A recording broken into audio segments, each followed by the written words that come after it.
All right, so I'm here with my friend Ann that I met in the French Quarter. Yep.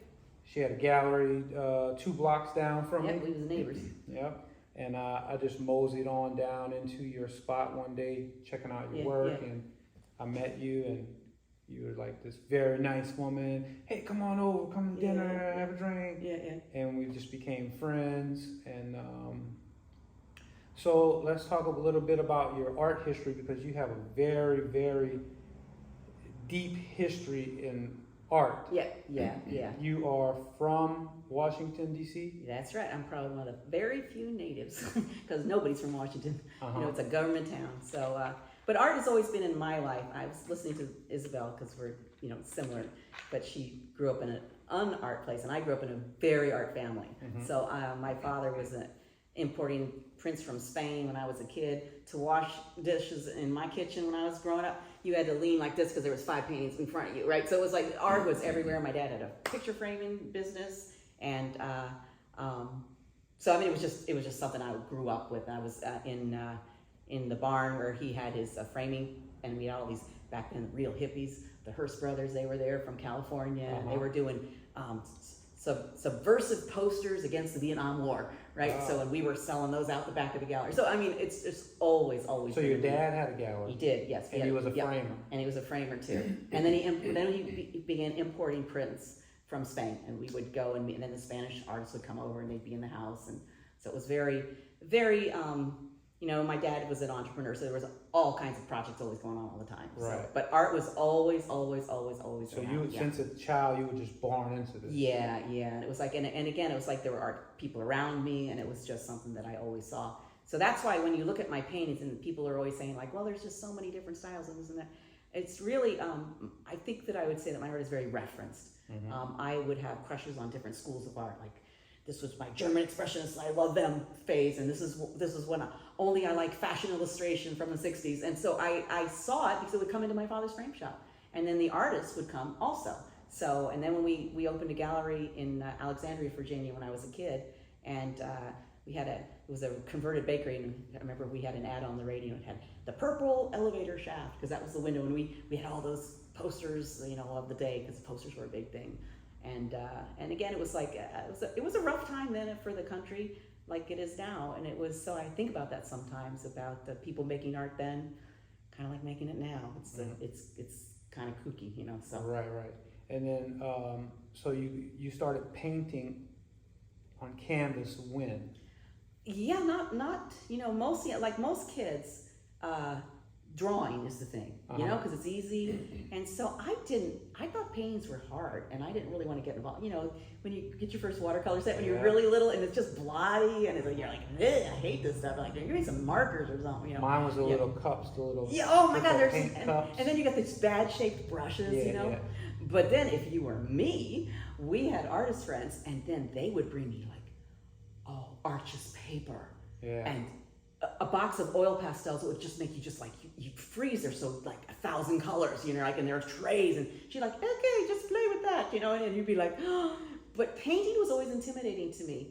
I guess I really didn't start painting until my adult life. I was when I realized that if you want to sell things, they better be paintings, and also on canvases, it's easy to hand them to somebody. Right. If you're doing a watercolor, now they've got to glass it, they got to frame it. Right. So I was always thinking like, it's easy to just do this. Yeah. And then once you get better brushes and you get a little more confident, painting is bomb. It's just like, I it's terrible, but I barely draw anymore. And that's why I don't do like paper watercolors. Yeah. Because they have to take it and frame it. Yeah. I'd rather have a canvas. Yeah. Throw it on the wall, done deal. Yeah. 100% my thought, absolutely. So you began your art career later. Yeah, well, I went to college, and then I did the whole little. I started in an art school, and then I thought that wasn't like serious study, so I went to Ireland and I studied philosophy. That sounds smart, right? So I did that for a while. And then, but I was there, I'm like, why am I getting a degree in philosophy when I really know I'm going to be an artist? So I went back and I opened a studio in New Mexico when I was, I guess I was 20, 21. I went there and I was there for about 10 years. What part of New Mexico? Oh yeah, it's kind of embarrassing. I was in Roswell, the alien land. so it's like, yeah. So you opened a gallery in Roswell? Not a gallery. It was like I actually had a studio. So I had people. We did fabric design, and I did silk screening and embroidery stuff. That sort of stuff there. Yeah. And how many years you spent there in New Mexico? Too many. Too many. It's like, you just get stuck somewhere. I had lots to do, and then I just I went back to Washington D.C. And then from there I like people a lot, and I like so I met this French guy and we opened cabarets. So I did cabarets, but I was still painting at the same time. He was an artist as well. So I like some of the paintings you saw here, like that one there, Cafe La Rich, was done at that time. I did scenes of the restaurants and cabarets that I was running. And so I did that for a while. And then he lost his mind. He heads off to the wide blue yonder, and I'm like, now what do I do? And that's when I started, and that was in the 90s, to completely support myself on art. And how did I do that? I would run up and down Wisconsin Avenue in Washington, D.C., and all the people that ate at my restaurant, or all the people who owned stores, I would go in there and shake them down to buy a painting. Yeah. And I kept that going, but then I realized that the pool's gonna dry up, and that's when I went down to Miami Beach. And I started, I met some patrons down there. I had some big shows down in Miami Beach, and that opened up the whole world of, wow, this is a big world of color and excitement. And I started doing, I did paintings for cigar bars and clubs that were opening, and I did ladies smoking hookahs and all that stuff. And it just kind of grew from there. And then I got associated with a gallery in Washington, D.C. who sent me to Puerto Rico on assignment. And we opened a gallery down in Puerto Rico. But so, you never had a gallery in D.C.? Just sold it? No, I did not own the gallery. I sold at the gallery, and then they sponsored me. And then you went down to Miami. Yeah, Miami first, then Washington D.C., back to Washington, and then I went down to Puerto Rico. Puerto Rico was like I think that was my most productive years. I painted Puerto Rico, and I painted Puerto Ricans, and I have many of those paintings left because that was a very popular period of my development. Right. Then I came back to D.C. and then started painting again there. Then I opened a studio up in Southampton, and so I was there on Montauk Highway for a little bit. And then, back and forth a little bit, and it just, about 2017, I think it was, I said, you know what, I need a massive change. I want to change everything. And I thought, where have you had the best time in your life? And I thought, actually, the French Quarter, New Orleans. I gave it about that much thought. I packed up everything. I sold all my furniture. I got a big truck and scarily drove it down, found a place to rent in the French Quarter, and then went from there and just started painting down there. Right. Yep. And, like, as you're saying, you went to Miami, and it kind of, the scenery and the culture influenced your art to just get colorful and bold. Very bold. I mean, the Latin culture, and also the amount of pop art that was down there, and it still is. It was just like anything goes. It was like I heard you say it with some of the other. It's wonderful. You see anything goes. You can do anything. Right. It's as long as it looks cool. Right. It's like that. Yeah. So that was fun. And like I was saying too, there's no rules to what we do. And I've viewed your work since I've known you, and you have many different styles that you've dipped and dived in, and so do I. Yeah. And I'm like, oh, I love that style you did, and oh, I like this. But see, when I look at your paintings, and I think it's really obvious with mine. I can always tell you did it. You have those ones that have that semi-religious, like the great saints, kind of thing, and black and white, and I'm like, and then you'll have like something very poppy, like little cartoon characters, but it's the same hand. I mean, I can see it, even though the palette's very different, the subject matter's very different, but it's that same. And I remember when I came to your gallery the first time in New Orleans, and you didn't have a lot of paintings up, but you had them like very well spaced. And I remember looking at them saying like, each one is very different, but it is definitely the same artist. And I saw that right away. Wow. Yeah. Yep. Yeah. And that's the difference between someone who's a hobby painter or an actual artist. You can't help paint that way. You are going to paint that way, and people are going to be able to see that's your style. Right. So when people talk about someone like Picasso. Oh, the blue period's so different from, you know, the later this, and then it was a cubist and that. And I said, but you can always see it's him. Yeah. You know, and you can always see that. Yeah. And what I don't like about a lot of contemporary art, because it's so gallery driven, is you'll have something that's a hit. Okay, so wow, this was a hit. Now you better not paint anything else because this is what people want. Right. And I have seen more artists turn into machines because that, okay, for example, in my career, what I sold most of, palm trees. There are no palm trees in here. Right. You know, I mean, I'll paint them again, but I could have said, okay, I'm good. I can sell those in Florida all day long. Let's just paint palm trees. Right. You know? But I'm like, yeah, but I want to paint something else. I want to do something else. You know, so it's just fun. It's like if you can get to the point in your, you know, it's always a struggle for the money. That's always the biggest heavy part of it. But to just remember when you were a kid, and it's like now I feel like a child again because I'm painting cowboys and Indians. I'm painting cowboys and cowgirls and all this kind of stuff because that's fun. Yeah. And once the fun goes out of it, oh man, it's a drag. Yeah. So and yeah. I always say I'm never gonna paint myself in a corner. You know, if I have one style that sells well or people love, I don't want to get stuck doing that forever. Yeah. I like to do too much different stuff. Yeah. So I don't want to be one of those artists because there's a lot of artists like that where they've been doing the same thing over and over and over. And it's like you know, to move the flower pot over here. Back in the 80s, there were about 5. You know, Kincaid, Master of Light. Who was the other one? There was a bunch of them at the time, and they would just be like, that's the same painting, but it's just like now it's this way, or this is the sun. Now the moon's over here. McKnight, that's the one who did that all the time. I'm like, man, that poor guy. But I mean, poor, they're multimillionaires, so I guess it works. But anyway, it's just, I don't know, it's life, and I think people who get into paint, if you really like to paint, then you want to paint all kinds of things. Because the world is full of all kinds of things, you know? Right. So it's like you want to see everything. Right. And for me, it's an addiction. Like it's a passion. It's an addiction. And so you're already painted in a corner because you can't get away from it. See? Like I just have to paint. Yeah. Every night I have to paint. Yeah. I have to. I'll never stop painting. Yeah. It's just our addiction, you know. Yeah, you're like my brother. He's that way. He can't. No, I have a brother's a painter. It's like that. Me, I'm different. I'm like, I don't mean to sound crass about it, but for me, I like this, and I'd like to be able to support myself doing it. Right. Because I don't really want to do anything else. Right. So it's kind of like, I'm like, okay, so let's get rid of all this stuff, and now what else? Now what am I going to do?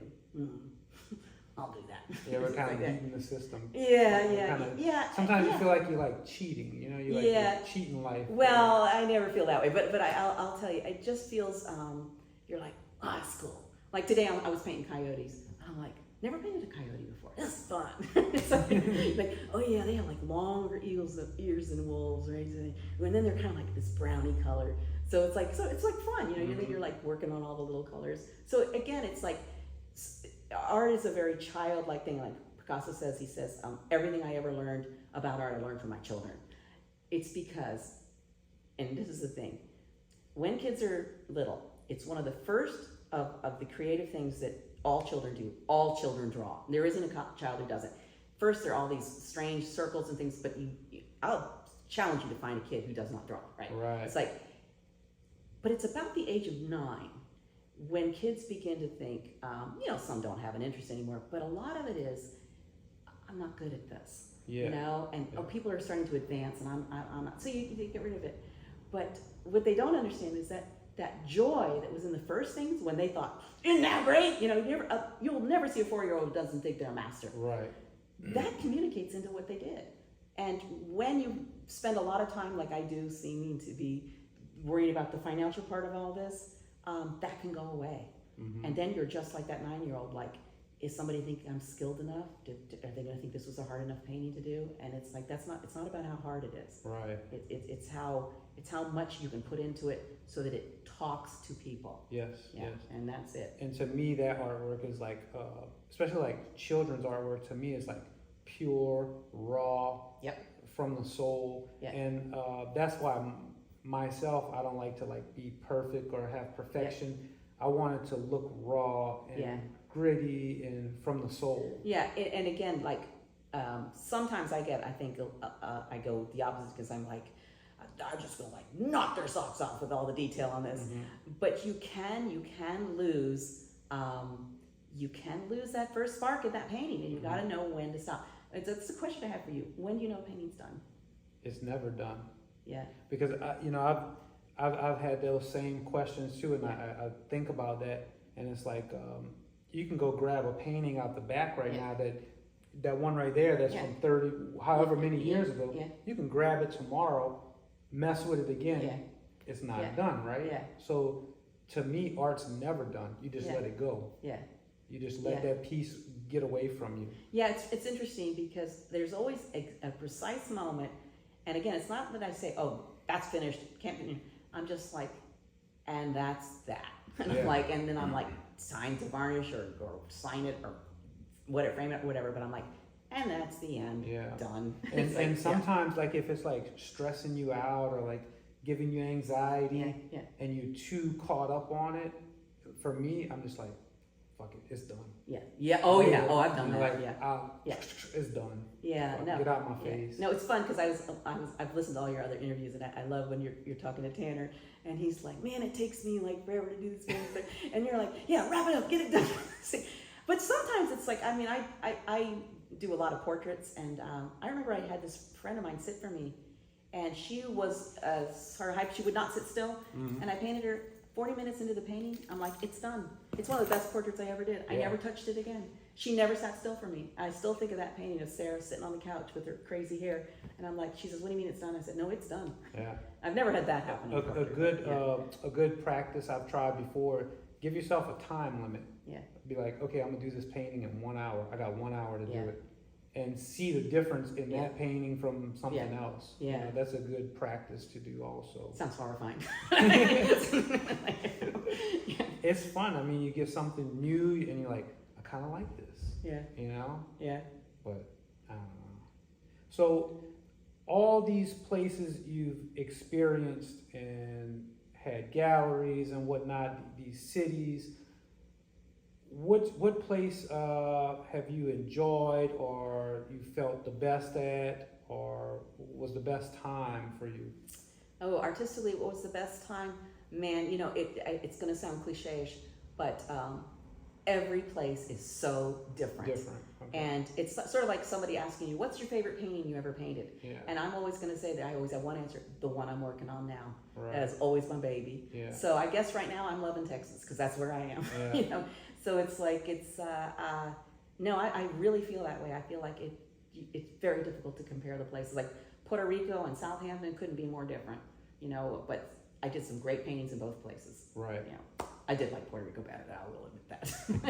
Yeah. I mean, that's pretty amazing to have, you've put roots in all of these different places like this. You know? It's interesting to see just how different the world is. But again, what people think is like, oh, you know, you're you know, traveling all these places and all this stuff. It's still 90% of the time in the studio painting, you know, it still is that. It's still all those hours by yourself. Right. You know, it's so it's not really party hardy all the time. Mm-hmm. But yeah, I'm sure you know that. Yeah. I mean, myself, I paint from 10, 11 at night till 7 in the morning. Yeah. And I'm going on year 19. Yeah. You know, so but now I started doing these interviews and stuff like that, and I'm enjoying that, and it's starting to take up some of my time, and I like it. Yeah, you know, because you learn something every. You know, and it also gives you courage to see that, hey, they're still hanging on. Right. You know, they're still alive. You know? Right. It's like, so it's like, and again, I think that the art world can be very, you know, it can be very competitive. It obviously is because people have only so much money to spend. And there are so many people who've decided to become artists, right? Who maybe have just jumped into the game, right? And you're like, damn, you know, I've been suffering for how many times? You know, Hunter Biden, exactly that kind of stupid stuff, right? You're like, what the hell, right? But again, it's again, I like something that I'm gonna just emphasize something you said in every interview, and it's like this: how grateful I am, and I know you are, that anybody spends $1 on us. I mean, I am always astonished. Yeah. You know, and I say it over and over again. Like in today's world with the internet in their hands, there's Go on 5 billion Instagram, and you're like, I want to stop painting. Everybody's a better painter than me. Yeah, well, not only that, it's like, whoa. these people are getting thrown clothing and stores and everything you can think of to take their money. Yeah. Subscriptions to this, subscriptions to that. For someone to invest in us is a true blessing. Oh, it's just, it amazes me more than anything. Every time you earn an art dollar, it is something astonishing. And so that's why, like, I find some people aren't as like open and willing to share other artists. But for me, I want to do these interviews and continue doing them to kind of like, maybe there's some people that follow me will see something you did and become a fan of you and just try to like shine a light on people and just help out with that. It's to me, this is a very dark time. So any light that we can flip on in any room and say, hey, remember art, guys? Remember this? Remember this is stuff we all liked as a culture? Yeah. It's still out there. Yeah. You can still get away from Amazon and Netflix and boring stuff. Yeah. And see something that touches your humanity. Because and also, I one thing is like, there's so many people that don't even comprehend art. Yeah. Oh, okay, I invest in this, put it in my home. Yeah.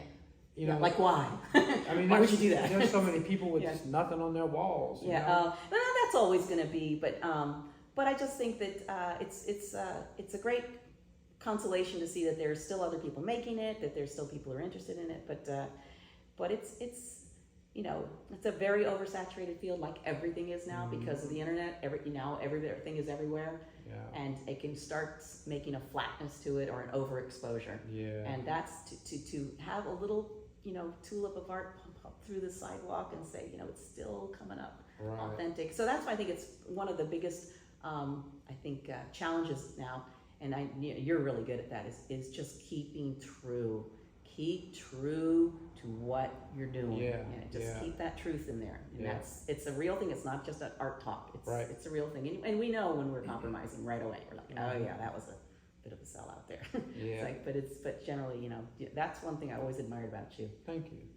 But it's just important that even in the hard times, the tough times, you just keep pushing, keep going. And we face times in galleries where you spend a month or longer without a sale, and then somebody comes along and you get a sale and it takes care of everything. Right. So no, it's definitely faster family. All right. It's definitely that's not right. It's like that's up or down. It's definitely a mental game also. Oh, the worst. It's a heavy mental game. And it plays in. It's a mental thing when we're creating. Yeah. Like, damn, is anybody gonna like this? Is anybody gonna buy this? So it's always. Yeah. I want to paint what I love and what's in my soul. Yeah. But is anybody gonna like this? So. And I'm gonna tell you, one of the galleries I worked with, there was a really brilliant owner and salesman of it. At least for the selling part of it. And I remember he used to go into panic attacks, and he would say, "I'm never gonna sell anything again." And I thought, see, even on the sales side, there's that too. So it's like everybody's life is full of all that anxiety. Like, am I ever going to be able to do this again? And am I going to pull that off again? Yeah. So it's like, it is like kind of like a little magic trick you do, and you're like, whoa, that worked. Yeah. and all artists, I think, are always kind of semi like, got away with that. Yeah. Always worried, always paranoid. Tanner told me one thing. I was kind of like upset about something. He's like, let me ask you something. How old are you? I was like, I'm 41. He's like, have you ever been without a home in your life? I was like, no. Yeah. He's like, you ever been not able to feed yourself? I was like, no. He's like, well, what you worried about? You worried about nothing. It's all in your head. Oh, that's good. I'm gonna remember that one. Thanks, Tanner. I like that one. Yeah, that's a good one. Yeah. And once he told me that, I was like, I kind of like stopped caring. Yeah. I don't, I'm like, whatever. Yeah. I'll be good next week or the week after, or something good will happen. Yeah, you got to keep that attitude, you know. And again, you're not a lazy person. You're not saying like, yep, everything's gonna come out all right. I'm not gonna do a damn thing. But it's like, no, it's not that. But it's just you got to keep that hope, or otherwise you become too anxious to make anything, and that becomes the end. The whole thing crashes. Yeah. Well, Ann, I think anything else you want to cover, go over, talk about? Buy paintings. If anybody comes in the Galveston Yeah. area, Yeah. you are located at, what's the address here? 3818 Avenue S. Yeah, and it's 2 blocks away from the water. 2 blocks and right next to Manuel's Auto Body Shop. Okay. And the pier with the amusement park is 6 blocks down. Yeah, that's about 6 blocks down, yeah. That's called the Pleasure Pier. The Pleasure Pier. So if anybody comes out into Galveston area, Yep. and check you out. Yep, for And sure, I'm gonna tag you. What's the best way for, if somebody sees something on your Instagram or Facebook or whatever, what's the best way for somebody to purchase something from you? Send me money. I take US dollars. No. Send you a message. No, just I have a message form on the website. Okay. Everything is hooked with all my social media. But are your paintings on the website for sale? Yeah. Everything I have except what I'm working on right now, and I'm gonna have a show in April here, and I haven't posted those paintings yet. But everything is up to date there. Because some people operate like me.